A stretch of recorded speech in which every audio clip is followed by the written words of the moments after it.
একটা নিজের বাড়ি শুধু ইট বালু আর রডে তৈরি না, এটা তৈরি হয় ভালোবাসায়, পরিশ্রমে আর একসাথে চলা হাজারটা ছোট ছোট মুহূর্তে।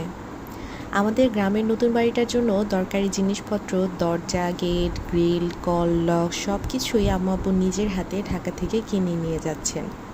শুধু কিনেই আনছেন না, আমাদেরও ছবি ভিডিও দেখিয়ে এটা কেমন লাগছে, এটা নেব এইভাবে মতামত নিয়ে আমাদের পছন্দটাকেও গুরুত্ব দিয়ে নিচ্ছেন। এই দৃশ্যগুলো হয়তো বাহির থেকে খুবই সাধারণ মনে হতে পারে, কিন্তু আমাদের জন্য এগুলো এক একটা স্পেশাল স্মৃতি।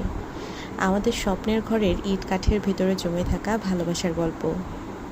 এখন প্রতিদিন একটু একটু করে আমাদের স্বপ্নটা গড়ে উঠছে।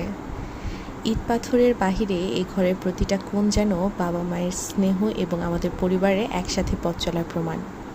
সব কিছুর ভেতরে যে ভালোবাসাটা লুকিয়ে আছে সেটা কোনো ক্যামেরায় পুরোটা ধরা পড়ে না, তবে এই ছোট ছোট মুহূর্তগুলোই একদিন হয়ে যাবে আমাদের জীবনের বড় গল্প।